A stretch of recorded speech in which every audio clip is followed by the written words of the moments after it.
Hello, everyone. Welcome back to Play On. My name is Candace Barrett. I'm Rob Mackay. And I am Pearcey. Got a lot of footy going on at the moment. I didn't watch a lot of it, unfortunately. I ended up doing some modding, but it's very time-consuming, that modding, if you're doing it right. Were you actually taking notes or off the vibe? I took proper notes on one of them. Wow. A proper modding. It's very unlike me, and I remembered why I don't do it much. Big boy pants on. Yeah. It was very worthwhile. I modded a great game of footy, actually. It was two Maroon teams, Parks versus Wellington. It was actually quite hard to distinguish on the VO who was who, but that's okay. Really, really worthwhile. A 60-ish-year-old referee returning from a double hip replacement. Oh, wow. Yes, you did tell us that. That's actually really cool. Insane. That's really But cool. also It's props impressive. to them. Yeah, absolutely. Yeah, we like that. Yeah, I'm impressed. It's a shame we got to rely on 60-year-olds with double hip replacements to ref first grade games. This is correct. We do, because the 50-year-olds are out with torn hamstrings. Well, this is what happened. So I was in Blaney doing a rugby match, and it was Ladies' Day. So after the match, one of the referees... How appropriate, Candace. I know, right? And they gave me a small Cider Acres bottle of like rosé. Well, I haven't had it yet. I'm cooling it at the moment. But I just wanted to say they announced it in front of everyone. They're sort of saying, they're like, hey, if you're a player and you're getting niggles and you don't know how to like get back to the sport, like refereeing is a great thing to do because you don't get injured. Well, don't get well done. hit on. Ish. Yeah. I think the whole synopsis was just basically don't have to do contact if you're sort of struggling with your body. I did have a laugh. I caught up with, I think he's president. He's definitely a coach over in Blaney, a friend of mine. And I won't name names because it's quite a funny story. You'll see why. But he's a good rugby man, gets involved wherever he can, puts his hand up wherever he needs to, and does ref quite a few games, but also managed to get himself a red card last week. Oh, no. Oops. And then the ref straight away afterwards, he went up, he said, mate, I'm sorry. I know I crossed the line there and I'm really bad. And the ref went, yeah, I probably was a bit heavy-handed with it. It was a very funny story. So, Oh, dear. I caught up with him afterwards. He was very sheepish about it and then we had a good giggle. Because let's say the referee, good man, also does get a little bit rattled in hot situations and probably was just throwing some cards around that were unnecessary. So Yeah, right. yeah, and I think fortunately the judicial process saw that, and I have it on good authority. He was playing on the weekend, Candace. Yeah. So the red card was sufficient sanction given the offence. Yes, I understand. I like what happened with Candace, though. The way to recruit referees, that's certainly an avenue to really be vocal about getting, creaky players who want to avoid collisions. We need to do more of that across the game because that's a rich vein of potential match officials. So, yeah, well done to those behind that. Yeah, Blaney's a great club. Mm-hmm. They do play a bit fast and loose on the field, but they're a really good club. They're not alone. Yeah. So I had a Mayday call on the weekend. Oh, really? Oh. That's So is did everyone okay? Before we go making fun of it, is everyone okay? Well, Mayday calls are very rare. You get them occasionally in junior footy where they're not quite sure what's going on. Yeah, that's happened to me before. I've never had one in senior footy, and I've never had one just after I've said bind. Oh. Wow, okay. We saw it in the great game of Rugby League on the weekend. Sometimes the neck just does strange things. Poor Steve Crichton scared the crap out of everyone with a neck problem. But sometimes the neck does funny things under really minimal load. The neck had no load. The neck had no load. Keep going, Rob. The neck had no load. The aforementioned prop didn't like his bind. Yeah, okay. Not the correct use of Mayday. Correct. Pearcey, the highly inappropriate, incorrect use of Mayday. And I actually said to him, and there was a team full of expats. I said, beg your pardon? What did you just say? And he said, Mayday. I went, okay. Stop right there. It's like the great parable of the boy who cried Mayday. Yes, indeed it was. So there was a little bit of a chat at that point. They were the team that were losing. They were chasing the game and they were forever taking a lot of time at scrum time. And at the end of the game, he told me I had no regard for player safety because I didn't take his Mayday call seriously, and I was hurrying up the scrum sets. SAS level 1,000. Yeah, and it reflected the attitude of the team. Shame on those teams. Shame. Yeah, they just You're didn't get barking it. up Like, the wrong referee tree. you know, we've got time limits on scrums and lineouts for a reason, and you guys are taking the piss. And that is I'd not put how it you do back on the Mayday. hooker. Might speed up your second row or Oh, well, no, it was. Yeah. And that's what he was complaining about at the end. It's like, dude, you just oh. And another one of their players tried to give me a law correction on the run. Actually, sorry, he said I didn't know the rules as we were going to a line out about whether a ball was in or out. Oh, wow. That's he might have picked the wrong mark there. I'm just saying. Yeah. He goes, that's not the rules. You can't do that. There's been a change. It's like, firstly, they're laws. And Don't you know who I am? I'm Wayne Erickson. And secondly, that's perfectly fine if you've done this. So play on. Oh, no. It's like, oh, God. Talking about how to lose the ref. It's like, anyway. You, my friend, I'd just you may say need a break. Rob has like a binder of like all the right things and he knows the laws in and out. So you're, again, messing with the wrong person. So anyway, they lost the second grade game I refereed and they lost the first grade game I AR'd for. So oh no, I feel so sorry for them. Yeah, my tiny baby violin playing right now. They used to be a smart footy club, but they're not smart at the moment, and they have high turnover. So it's an expat club, and no one feels sorry for them. Well, let's move on. Yeah, well, us expats, you can return back home and figure out your rugby over there. I don't know what they do in Ireland. Maybe I need to go do some fruit picking. So yeah. Should we go into some general rugby news? General rugby news. Just one thing that jumps out at me: the under-20s final will be France and South Africa. That was decided overnight, and I have to say, you know, it's the Six Nations champs against the TRC champs, and that sounds eerily familiar because I suspect that's what we're going to see in November when one plays one in Nations Championship, and I think that's probably what we're going to see next November when there's a World Cup on this soil. I don't agree with that one. Oh, we're putting our bets in now. I think South Africa are going to run out of steam, and I think France are also going to run out of steam. They're very reliant on some combative play, and I just have a feeling they may not be there. That's a really interesting one. So you think that'll be the final in 2027 World Cup? Quite possibly, yes. I think, you know, South Africa, you know, it's theirs not to be in the final at the moment. France just depends on how the draw plays out. Because I'm just trying to think if they're on the South African side or not. I should know the answer to that. And I think they will end up being on the South African side unless Australia can pull a furphy. I think that's the way it plays out. South Africa have the opportunity to play that. Let me extract that. We need some good extrapolation there, Rob. I think the Kiwis will be there. I think they're trending back upwards. Oh, I don't know.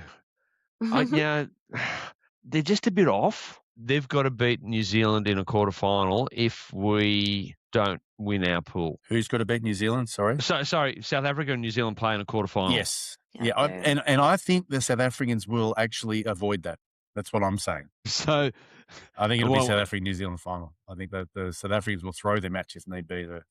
They've got the last pool game. Remember we've spoken about that. Yeah, we did, the absolutely. opportunity And yes, South Africa and France are on the same side, so they meet in the semi-final. So for them to meet in the final, South Africa's got to finish second in the pool, go to the other side. We play New Zealand in the quarter. I don't see it happening. So, but at the end of this year Nations Cup, I definitely see France and South Africa being the top two. Having said that, New Zealand have won their two, so France have lost one. So, but then France only have to finish top of their side. So, you know, that's what's so fun. I've got to say about this game of rugby. Okay. I know if my aunt had wheels, she'd be a bicycle. But if the French team that played us last week played the Kiwis the week before, I think the Kiwis would not have won. Would have won it, yeah. Would not have. I think the French would have won it. Yeah, because they only lost by 2 and they're missing some. And it's really interesting that the margins at that level at the moment are quite skinny. And we are now locked in a death battle with Fiji for getting the wooden spoon. I know, right? Mind you, there's a bloodbath in Fiji. Have they told their coach to go and get stuffed? Is that what happened? It looks like it's a mess over there. Yeah. They've staged a coup. Is that too soon? It's too fresh. Have I ever told you the story about I was in Fiji with, I think it was Matt Goddard actually, Right. and we got a heads up that there was a coup happening tomorrow, and we got told to get on the plane. I think I have shared this story. We got told to get on the plane and get out of there. As it turns out, the coup didn't happen because the sergeant at arms, whatever the role is, forgot to bring the keys to the shed. Bless. We'll coup tomorrow, people. And meanwhile, the Prime Minister jumped on the plane that we jumped on and got out of there. So the coup never happened. So that must have been one of the later coups, because I do remember the original coup, because not long before that, the aforementioned coup leader had been in Australia doing military training with my father. Is that Spate? Henry Spate's uncle? No, Colonel Rambuka. Rambuka. So that made for an interesting dinner table chat at our place. I bet. have to say. It was very funny. Very funny. Yeah. Anyway, back to rugby. Match official rugby news. There's a few things here. The University of Sydney is doing a match official survey. So they're building up a data set on how match officials across certain codes, including rugby. I need to reshare the link. I think I forgot reshare it the in the link. last one. I think it's really worth delving into. This is some good data, and we need data to help. Yeah, so I did my interview with this yesterday, and it was fascinating. It was really good chat. So get on it. Really like the look of that, because as it turns out, there's not a lot of research in this space. Well, if you have it, Rob, please send it through to myself so I can spread it to the world. I will do that.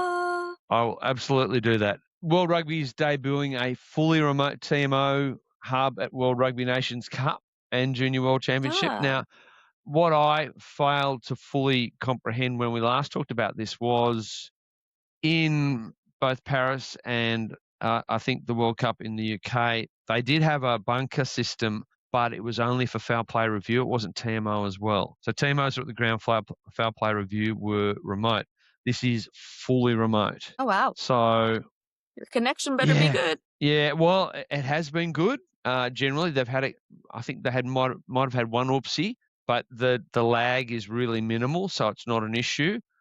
It's in the wonderful place Basingstoke, for those of you who know the UK. So sort of outer London home counties on the way down to the coast. The interesting challenge is going to be all of a sudden your team of 4 was a team of 3 at the ground, and then you've got a team of 2 in a cube farm. Yeah. So how do you have connection and pick up? Correct. Yeah. Correct. And on the run. Well, and incentive. So where are you going this week? Oh, I'm going to Argentina, then I'm going to Cape Town, then I'm going to Paris. I'm going to Basingstoke. So I'll just be here. And that's a bit Sleeping hard at Basingstoke, bag, but ready. that'll be the model if it works. And I think the philosophy is that World Rugby and the competitions get together and have however many global hubs are needed, 3 or 4 maybe, to get your time zones. And they're the ones that are used for everything, so that the technology is consistent and the processes are the same. So that takes out some of the mischief that some people have perceive. A neutral same area sort of thing as well. It's still very much open to being flaunted, and we've seen it before when you get the home telecaster. Is that the right word? For example, in South Africa, let's go there. The cameraman focuses on the things that they want the TMO to review, the foul play to review.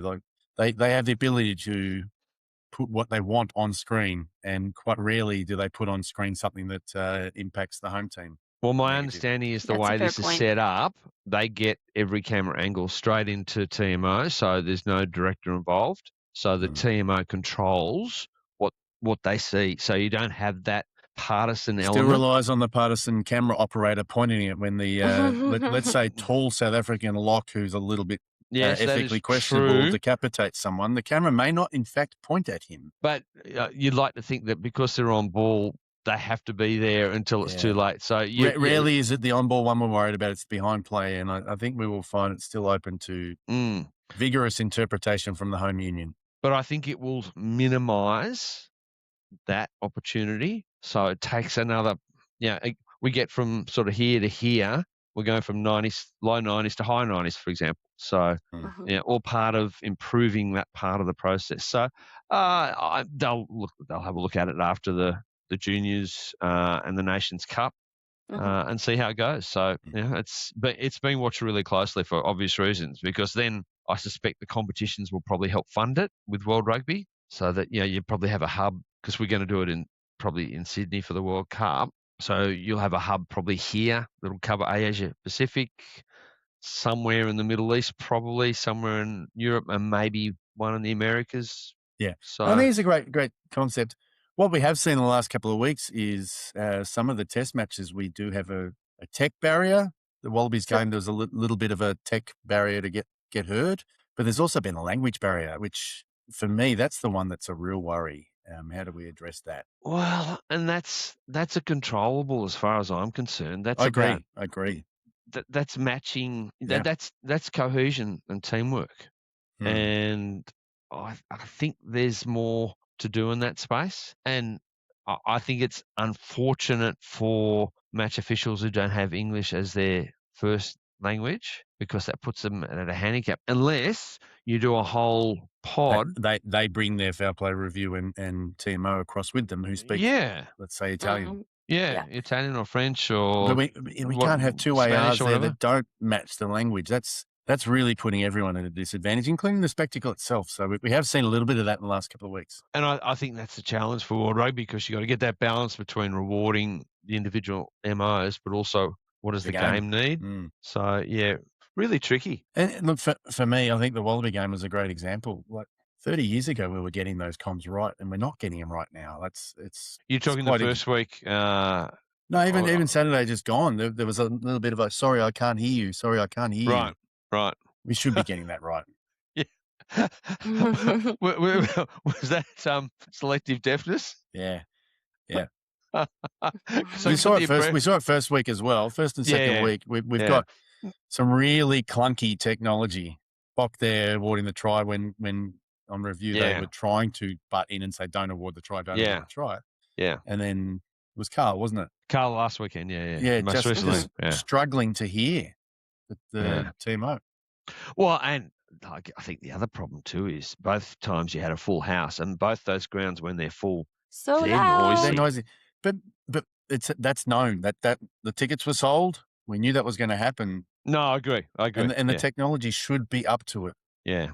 I wonder how the FIFA turn it up, doll. people are doing. Yeah, either dial it up or maybe look like a bit like Britney Spears. Maybe get like a full headset like situation going. Some noise cancelling. Well, we do have that in some competitions. I think in South Africa, you see they've got the mic down here as opposed to the mic here that we use. So they're, again, different tech. So different national unions use different technology for the comms that then plug into, in theory, a common TMO system. So, that's probably the next step. Unify the tech there so that we're getting better outcomes. And then there'll be an arm wrestle over who's got the best tech.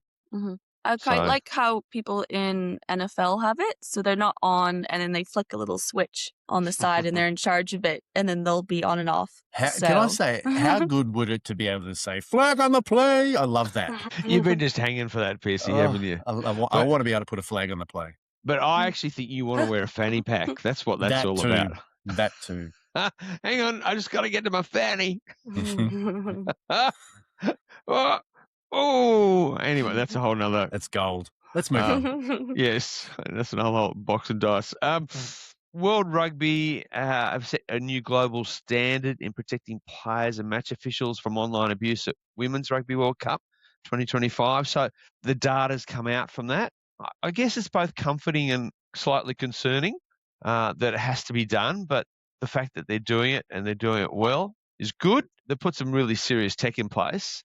Although, one thing that did come out, players and officials at the Women's World Cup were 69% more likely to be targeted with online abuse than at the Men's World Cup in 2023. Come on, people, be better. Yeah, and I think part of that's capturing it, but I think also part of it is just ordinariness from punters. They checked almost 500,000 posts and comments across social media. Is it also that maybe some women match officials choose to be on social media as well and have more of a presence versus other match officials could very well as play well? a part too, yeah. Yeah, We don't maybe. see many of the males on there. Like I know Bocky's really doing a great job of it. Yeah. Paul Williams is stepping up at the moment, but Gus doesn't have a Paul, presence. Luke Pearce, they're all on there. George Selwood, there's a few of them, definitely. But yeah, there's a few that you just can't find to save your life. Yeah, I think that's definitely a part of it. I actually went and watched a local game of rugby league here on Saturday. There's also a part of it. I heard some of the complete yob fans who were abusing a female touch judge for really? You don't even know what you're doing for being a girl. And I actually walked over and said, "Mate, are you fair dinkum? Well done, Pearcey. Be better. Be better." And did you manage to avoid the swing? Yeah. Yeah. Yeah, exactly. He took a big draw at his Winnie Brown and carried on with his miserable life. So they found 17 accounts that met the investigation threshold, and 8 cases were referred to law enforcement across Belgium, France, the UK, New Zealand, and the US. Am I right to say, therefore, 9 of the accounts were just bots? Or they're just bad typists? I don't know. So I guess it'd be interesting to see if they get banned or warned or like however it works. Well, are these people just commenting or were they present at matches and all those things? And I would imagine now that it's gone to law enforcement, that'll be going through process now. So and we will also never hear about it. Or we might once it's finished its due process. So and where are we? We're sort of 10 months down the track or 11 months down the track from the start of it. Yeah, the wheels of justice do move very slowly in this space. Yeah, well, absolutely. But there's a process. Yeah, I think it's great we're trying it. And I think in practice there may not be enough laws around this space yet, but at least we're delving into it. Well, you need the platforms to cooperate as well, and they're not known necessarily for that, but it still sends a message. We're watching, and you might not capture everyone, but if you capture a few people and make an example of them, then other people might have a second thought about it. So, yeah, good stuff. And just wrapping up conceptually, that sort of thing. I don't know if you've noticed, but the Tier 1 or the Nations Championship referees are not Emirates. No, on the back of their jerseys. Well, on the front. Child fund, on they're the front. child fund. Yeah, so that's for the whole of this block. The Tier 2, I saw one of the Tier 2 match officials in one of the other games, they still had Emirates, so I'm not sure how widespread it is, but certainly it's very obvious in the Nations Championship. Yeah. So, child fund. There's a reason. It's the World Rugby Charity, so bravo. Let's get on to some of the main segment, which is some test rugby. Well, New Zealand, Italy. We have Australia versus France, England, Fiji, South Africa, Scotland, Argentina, Wales. Yeah, so much. What would you like to start with, Candace? I ideally would like to start off with Australia, France first. Once again, the Wallabies had a lead, and that's all we have nice to say about the game. But I thought Carl refereed very well. I thought he was he's clearly a quality referee. I thought the Wallabies brought some really good footy in the first half and then got distracted from that in the second half. Is that fair? Well, I think it's a game of 2 halves, and it's a game of 2 halftime chats, really, isn't it? I don't know what Joe said, and I don't know what Fabian said, but that had polar opposite effects. Look, it was an exciting game. I struggled to sit down because it was just so much happening. And some of the phases of play, my God, you could see the players, they just wanted someone to drop the ball because they were cooked. I think both teams played a pretty positive style of football. It was, pretty absolutely. Good. There's a lot to like about the Wallabies as well. The set piece is pretty good. Yeah. The defensive structure is pretty good. Fraser McWright was epic. He was absolutely epic. Yeah. Some of the stuff he got, great. Yeah. Some of the stuff he didn't get, I thought he was close enough to get a couple more, but he didn't. And I'm not saying it was wrong, but he's having a good crack. I think I saw he got selected in the team of the week from the tournament. He was one of the few Aussies that made it there. It'd have to be. With reason. He was great. He was humongous. But once again, we've got an extremely talented back line who are just not getting the ball in space. And I think that's a real eye-opener when you've got some attacking weapons like Jorgo and Joseph Akuso-Suoli'i not getting the ball in space. They're putting the weaker players in space. You just got to get that right. Yeah, and look, I've got to say, I think we're getting better at that because our attack's been a bit ordinary in recent times. But Sue's getting a bit more ball in space than he was, but he's still not contesting kicks as much as he should be, and he's a great contest in the air. Yeah. So we've got to do better there. And when he did contest one, we won it. Yeah. Magic. Surprise. Like, okay. Yeah. Can we do this more? So, yeah, why not do more of that? And so it doesn't take much of a rewind button to see what he can do in the air. It was last year. Yeah, well, like everyone knows. Yeah. And, when we had Izzy Folau, we used him all the time, and teams knew what was coming. They still couldn't combat it. Yeah. And I think Joe's probably better than Izzy. But we just don't use him well enough. So just put him on every kickoff, because even if you don't win just it, taps it back someone. Well, It's under pressure. you've got to put them under pressure, and they've got to focus on wherever he's standing, which means you've got other options. Yeah. You can go to someone else on the other side, do a switch, or you can do a short. Like this, it just gives you, it transfers pressure onto the receiving team. So, but I thought France when they needed it, they really did shine. They really did put the foot down quite well. I think it took them sort of half a game to re-establish their connections, because they had a few they had some extra guys fly in during the week. But then when you go to Jalibert and Ntamak in the same team, and I mean, that's a tough gig, particularly when you look at our playmakers. And everyone's talking about Dupont being missing, and like, he's really good, but people forget how good Luku is as well. Probably the two best nines in world rugby are both playing in France, and arguably maybe even the third, because Garek ain't shabby either. So it's not too bad to have that on your roster. Yeah, correct. So, and they just went, okay, we go. And off They're they pretty went. impressive when they need to. And look, for me, it's watching Stanforth hit some of the breakdowns. He's a great loss for Australian rugby. How the hell we didn't keep him? And we've got a lot of second rows running around the world. Well, we don't have. I mean, I liken it like this, Pearcey. How good's the French rugby league team? Not so good. Not so good, because they've only got a few teams. They've got 28 plus pro rugby teams. And Australia's the other way around. We've got almost 20 pro league teams and 4 pro rugby teams. And that's the problem. Like, Stanforth, I was on matches that he played in Super. I was like, he was a solid player. He wasn't a test player. Not at that time. But he was growing into it. He was always going to be a late bloomer. And we've had a few of them. Like, I think it's fair to say over the last 20 years, probably half of our playing stocks have not played. Half of the quality playing stocks have not played for the Wallabies. No, that's right. Because best second rower I've seen in the last 20 years, Dan Heenan, didn't get a start. You saw what he did in Japan. He was, for me, he was the best second rower we've had. So but a whole bunch of stories around that. But like, we don't have enough places to put everyone, so we can watch them develop and then go, right, you've developed. We've sort of got to take a punt on the limited numbers we've got, and it's frustrating. Because yes, they get away, but we can't keep them all. We don't have enough space, so you got to make a punt. You got to make a call. Sometimes you get it wrong. It's taken. Tom left 5 years ago. It's taken him 5 years to get to this level. I don't think he'll play a lot of tests for France. He'll play a few, but he's not. It's not their first pick, but he's there. You or watch him thereabouts, clattering into breakdowns and the whole breakdown shifting. Yeah, and like, I put that down to the mullet. He couldn't do without his mullet. Strong mullet. Best of the weekend, actually, I think. Flowing. Yeah. What about New Zealand versus Italy? Well, I was just going to make a general comment, and it applies to all the games, but we saw it in the Australian game. You don't know what you've got until you lose it.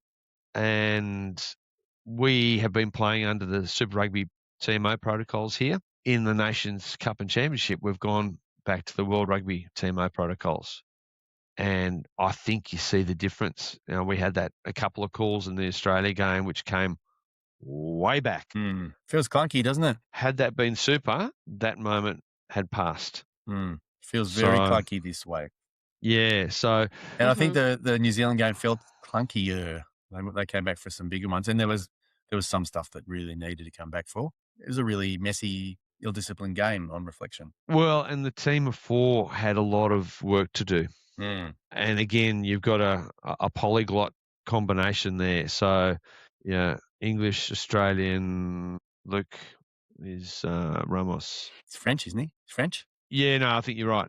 lots of nationalities at play there as well. So it looks as though from some of the notes, it was, so a charge was disallowed, and then 31 minutes in, when you say AB, do you mean All Blacks, I assume?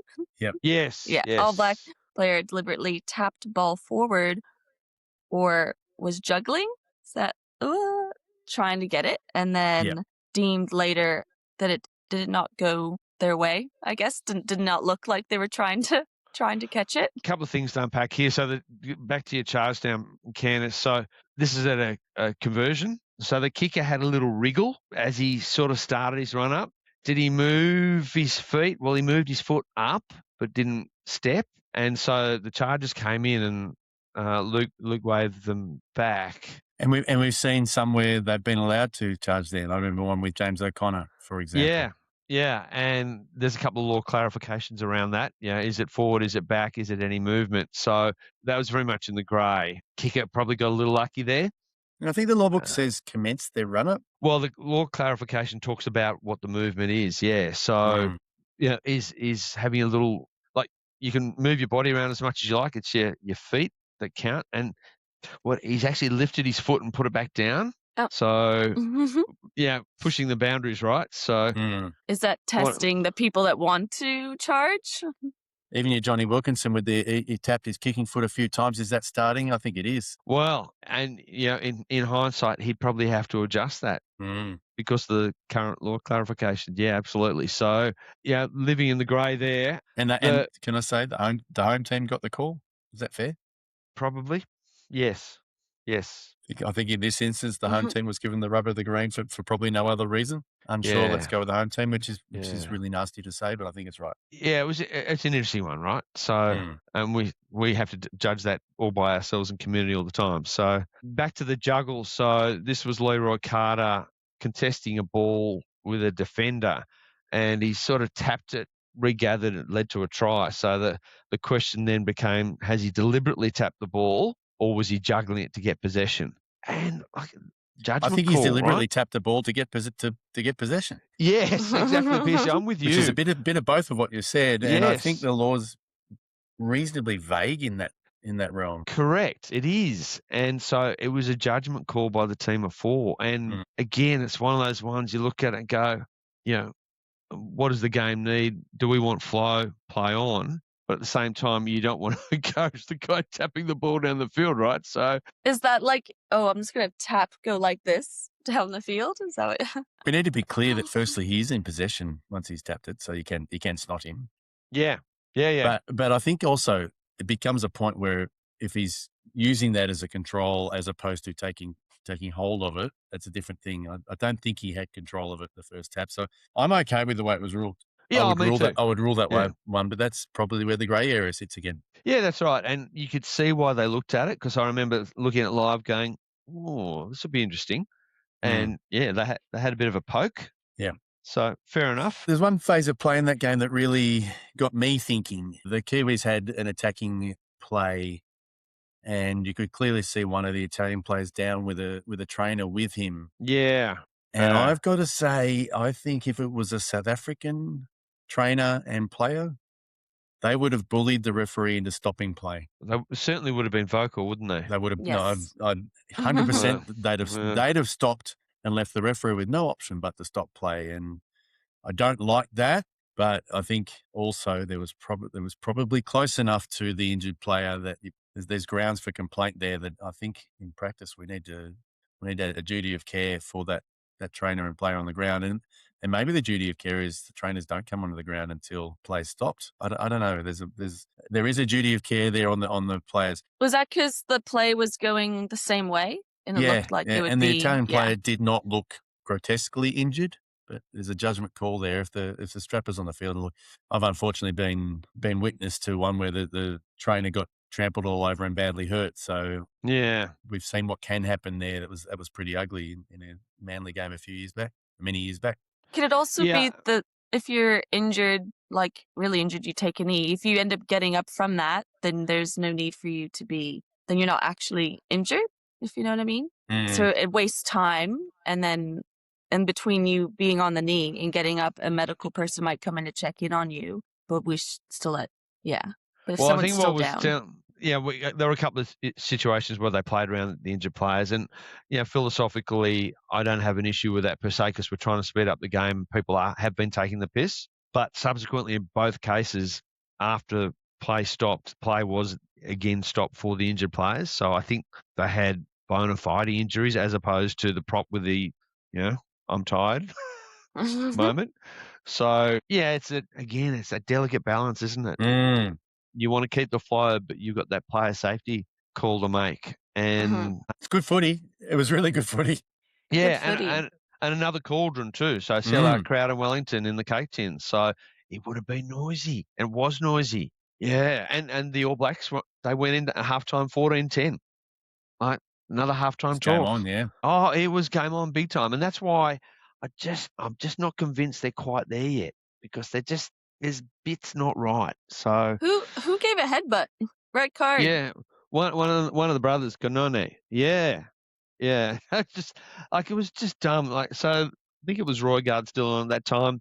He was digging the ball out of a breakdown. The Italian guy's sort of lying on the top of the collapsed ruck, and he just goes. And he's launched himself around the ruck, right? Well, he's on the ruck, and he's just lunged forward. And I suspect it probably was only not worse because someone was holding onto him by sheer chance because that's where he was. Just limited how close he got because it could have been really damaging. Like, it was not accidental. It was just a complete brain fart. And we've all wanted to headbutt halfbacks. I've definitely headbutted someone out of a ruck when I Pearcey, was a player. that was your outside voice. So when you have a scrum cap, you just feel like you're invincible sometimes. But so yeah, that was a pretty easy. It meets the yellow card threshold. We'll put that on review and surprise. We've decided it's a red. Yeah. Just to be clear, they decided that was a 20-minute red, not the thuggery red. Because I reckon it was pretty close to thuggery red.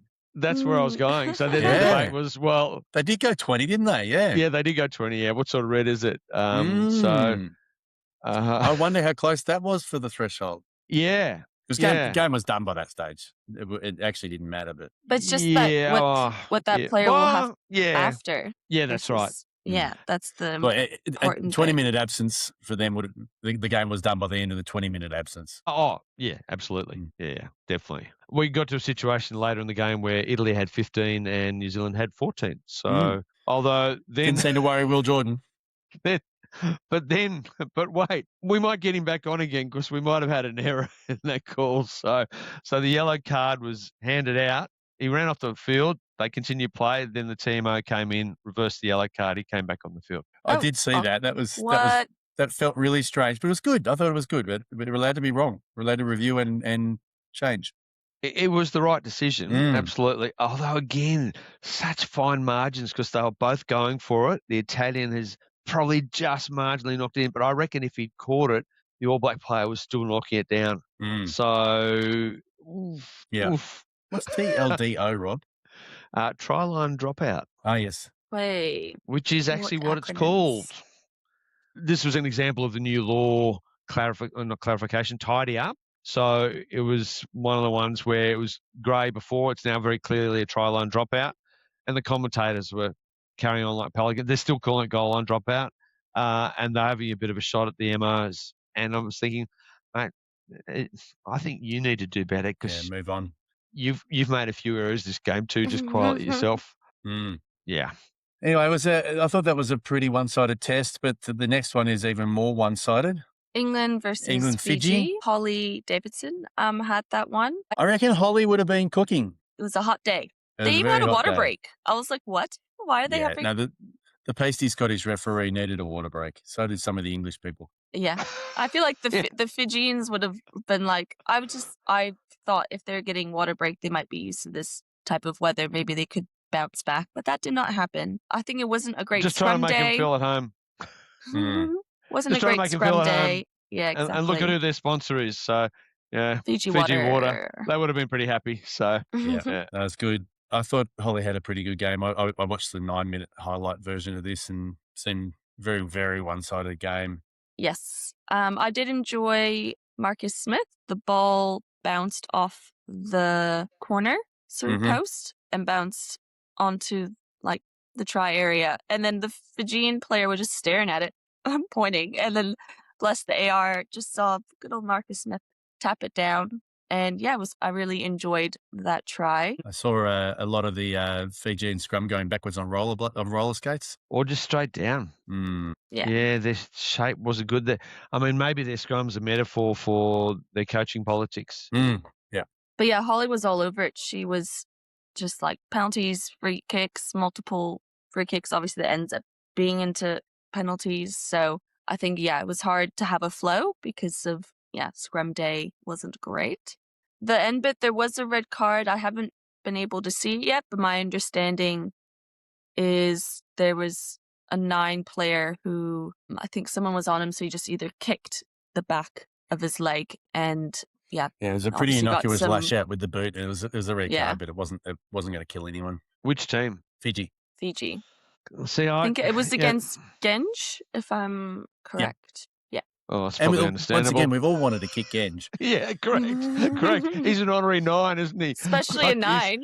Well, yeah. So, this game was played in Liverpool, right? I believe the crowd was not great. It was a bit hard to tell because the stadium's got the checkered seats, so it's hard to tell what's a human and what's just a different colour seat. But I believe it was below the threshold for minimum stadium capacity that was needed for the tournament, which is one of the reasons that Fiji are not playing at home. Now, I would like to think that doesn't happen again and Fiji get the benefit of playing at home. I understand there are facility issues. They can't play at night, et cetera, but I'd like to see a solution to that because I just don't think it's fair. I agree. And I think we should have more teams actually going to the islands and playing test match rugby for lots of reasons. It's a good test for different weather fields. Well, it's being an home and away, atmosphere. right? Yeah. Yeah, and we Advantage also for that. seen some complaints from Eddie, surprise, about the Irish being catered to with the game not being in Japan. And unfortunately, in this instance, I think Eddie might be right. Yeah. Make the Irish fly to Japan. Like, have a sook. Yeah. So, supposed to support the home union. Yeah. And this is Japan's a being great played down place. Why south. wouldn't you want to fly over there? Yeah. It's beautiful. Yeah. Am I right in saying Ireland are back in New Zealand this week? It's a 9-hour flight. It's not the end of the world. They're professional athletes. I think it's 9 hours to even get to Japan. To accommodate Fiji, that means all the teams that have played at home against Fiji have had to travel around the globe. So look, Fiji, bad place to go, right? Please, give me It's some a beaches. beautiful island. Let's go there. Like, Fiji at this time of year, it's ideal rugby weather. It's winter. Quickly, let's look at South Africa versus Scotland. That was And I refereed thought this by was the game Pierre. of the weekend. There was a lot of things to love about this game.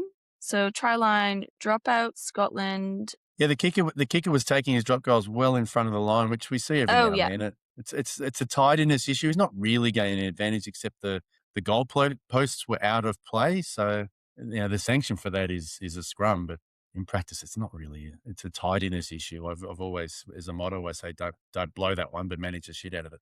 Mm-hmm. Yeah, if you can. Yeah, if the players listen. Yeah, and Finn Russell probably won't listen. He's pretty well renowned for that. Yeah, I wrote 10. I was like trying to remember his name. And he was back and he was great. He's back. Very good. I always think he just looks like a car salesman with just really good ball handling. Yeah, he doesn't skills. look like a rugby player, but geez, he's good. Yeah. Yeah. Just that conniving behind play. He's so good at just picking at the gaps. Yeah. It's very good. Yeah.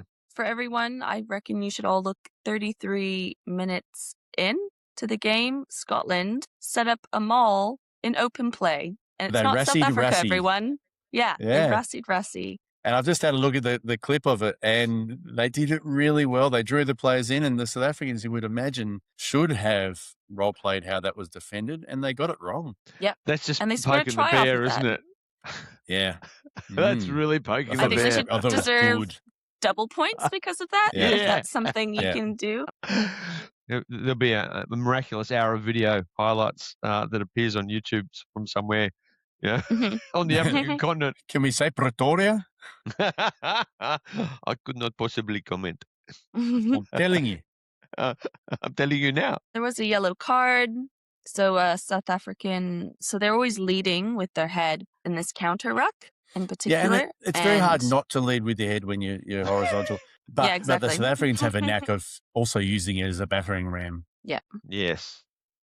Yeah. So I think they always deemed it as yellow card because of how static they were versus some other things we've spoken about with people leading with heads and more intent. So I guess that will obviously be the difference. And then I think afterwards, just as a general comment, discipline around mauls, people and players need to get better. There's times where people are just coming onto the side and just collapsing as well. So those were things that I noticed as a theme throughout the games, that there's more players coming in the side. It's moving a lot. So it's just people being cautious of like where they are and moving out as well. So yeah. Stats very quickly. 50 times 2. 50 number 1 is the first Scottish referee, the third female and the 19th overall to referee 50 tests. Name that person. Holly Davidson. Well done. Bravo. Woo! And 50 number 2 is the all-time leading try scorer for the All Blacks, which is Will Jordan. That's very impressive. He's got a lot of footy left in him. Yeah. And he's done it in just over 50 tests. So his ratio's getting right up there. It's LBB-esque. Pretty impressive stats from both parties in the middle and on the ball. So well done to both of them. Appointments, my goodness, we've got a lot in the appointment space. So let's kick those off because we've got some big matches coming up because we've got the under-20s finals, for example. Do we know who's got that? No, we don't. That hasn't been announced because the match has only finished overnight. So I'm sure they're deliberating in their little rooms. So I'll just run through the last batch of under-20s. I'm just going to do the person in the middle because of time. So Christopher Allison had Japan, USA. Morgan White had Spain, Uruguay. Ben Connor was on Argentina, Scotland. Robbie Jenkinson had Australia and Wales. And I've got to say there was a bit happening in that game. So Luke Rogan had Georgia, Italy. Ireland, Fiji was Gonzalo de Achaval. And then the two semi-finals, France, New Zealand, George Selwood, and second semi-final, South Africa, England, all familiar teams and names, was Kevin Brawley. So well done to those MOs and everyone supporting them. Now we get on to the next round of matches in the Nations Championship. Woo. And this is the final week. So Australia play Italy in Perth. And by the way, that's a double header with a Super W semi-final between the Force and the Tars. So get down excited. to HBF Park. That is a great day of footy. How good. That's just gold. Get there. Blue and gold. Hey. So Christoph's got that. The kid, Christoph Ridley, Carl Dixon, Morne Ferreira, who had the Barbars game first week. Marius of the Van der Westhuizen species and Ian Tempest on the screens. New Zealand, Ireland is Bez. Nick Berry's got that. That'll be a cracking It'll be a good game. Absolutely. Andy Brace has got South Africa, Wales. That won't be too bad either. Argentina, England.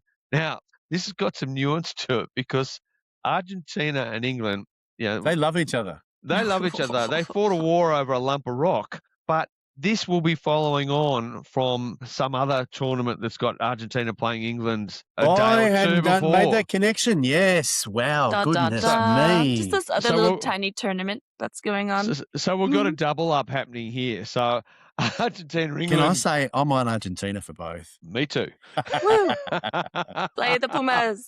Viva la Pumas. And guess who's in the middle of that one? Diego Maradona. Gussie. So, great game. Gussie's on that one. He's got Nicker and Paul Williams helping him. Brett Cronin's in the box. That'll be a cracker. Japan, France, I reckon this could be anything. This could be a 100-point game with both teams playing good football. Japan have been playing really well. Paul Williams has got the week in Argentina. That's a nice trip. Yeah. Well, I think Gussie did too because he was on the line last week. Yeah. He was. There's worse places to hang out for a week. Oh, I know. A bit of Malbec. Don't eat the salad. Don't eat the salad. They have salad? I ate some and became mortally ill. Rookie error. Japan, France is Bock, Ben O'Keefe, and then Fiji, Scotland is Matt Carley. Nations Cup, righto. Final week of matches USA, Spain, Ben Breakspear. Tonga, Portugal, Damien Schneider. Ooh. Canada, Zimbabwe, Thomas Batazza. Go Samoa, Canada. Romania, Angus Maybe. Uruguay and Hong Kong, China. Craig Evans and Chile and Georgia. Geordie Way, our very own. So there you have it. Big weekend of footy. Lots Not of enough footy. hours in the day. Candace, you got the law of the week, So do you? good. Yes, and it happened in my game. So, guys, Oh, wow. can you have a 50-22 off a free kick? Yes. Yes, that's correct. In my You sure game, I can. just let it play on because and they asked me, they're like, Miss, is that even allowed off a free kick? I'm like, yep, it's fine. It's an open play. That's like not a restart sort of thing. Yep. It's all Not good. a restart.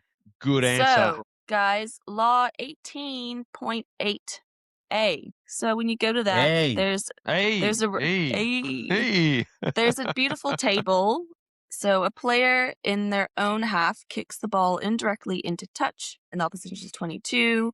Either the team did not take the ball into their half, or tackle, ruck, or maul took place within the half, or an opponent touched the ball within the half. This variation does not apply at a kickoff or any type of restart kick. So then with that, you sort of need to go to the definitions of what a restart kick is, and that doesn't apply to penalties or free kicks. So for that long answer, because I couldn't... Nice work, Candace. Good law of the week. And Candace, that also brings to a head the fact that the World Rugby Law app now reflects, and we talked about this last week, reflects the updates that have come through from World Rugby, and one of those is the definition of a restart kick. So lovely. See, this is how it works out. Beautiful. Yeah, so it's been made clearer, and that's what you struck on. So well done.